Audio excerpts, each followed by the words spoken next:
कौन बनेगा नेता। नगर निगम के चुनाव पास आने वाले थे। पूरे कानपुर शहर में टिकट को लेकर मारामारी शुरू थी, लेकिन सबसे ज्यादा चर्चा में वार्ड नंबर 40 की सीट थी। वो इसलिए क्योंकि इस बार वहां की सीट महिला के लिए आरक्षित थी। अब सवाल ये था कि चुनाव लड़ेगा कौन। इससे पहले ठाकुर साहब वहां से पार्षद थे और इस बार उन्होंने अपनी पत्नी सीमा ठाकुर को टिकट दिलवाई और ठाकुर साहब की शान के कारण सीमा जी ने 20,000 वोटों से चुनाव जीत लिया।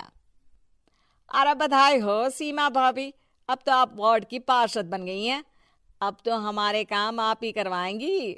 अरे ये तो सिर्फ नाम की पार्षद बनी है, वो तो महिला सीट आ गई, वरना पार्षद तो मुझे ही बनना था।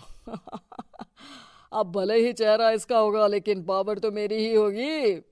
अरे वाह भाई साहब, क्या दिमाग लगाया है आपने भी। आइए आप लोग, खाना लगा दिया है सबके लिए।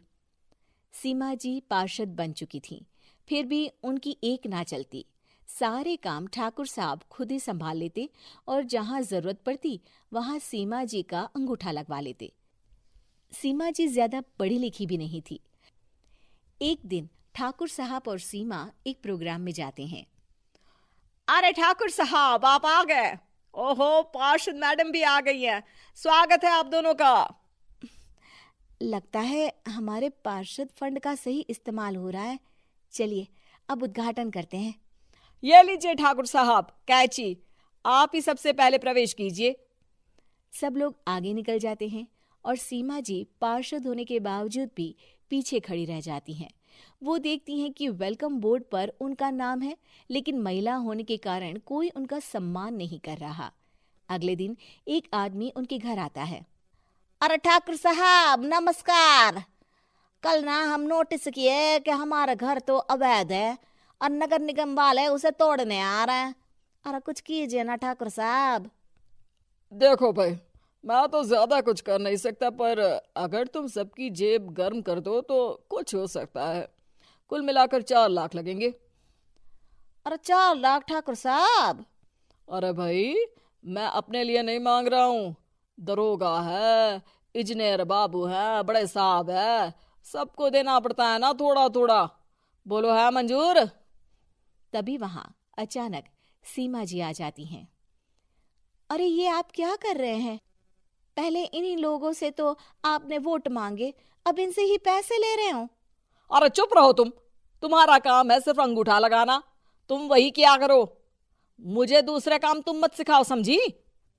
और तुम ना जाओ, अब पैसे लेकर आओ, वरना जेसीबी किसी भी वक्त आती होगी। सब कुछ ऐसे ही चलते रहता है। एक दिन सीमा जी और ठाकुर साहब को एक लोकल मीटिंग में बुलाया जाता है। वहां पर कई और अधिकारी लोग भी मौजूद रहते हैं। अब मैं चाहूंगा कि ठाकुर साहब हमारे बीच 2 शब्द कहें। मेरे प्यारे भाइयों और बहनों, आज मेरा सौभाग्य है कि मैं आप सबकी सेवा दिन रात कर पा रहा हूं। आपने मेरी पत्नी को भारी मतों से जिताया है, इसलिए मैं आप सभी का शुक्रगुजार हूं।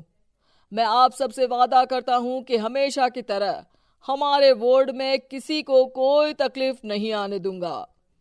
सभी लोग तालियां बजाने लगते हैं।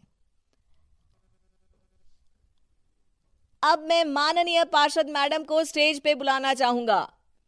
अपने नाम को बुलाया सुनकर सीमा जी एकदम चौंक जाती है। उन्हें बिल्कुल उम्मीद नहीं थी कि इतनी बड़ी जगह उन्हें मंच पर बुलाया जाएगा। जैसे तैसे वो मंच पर चढ़ती हैं। ऊपर जाते ही सीमा जी को सारी पुरानी बातें याद आ जाती हैं कि किस तरह उनके पति उन्हें कभी भी आगे बढ़ने नहीं देते और उनके नाम से गलत काम करते हैं।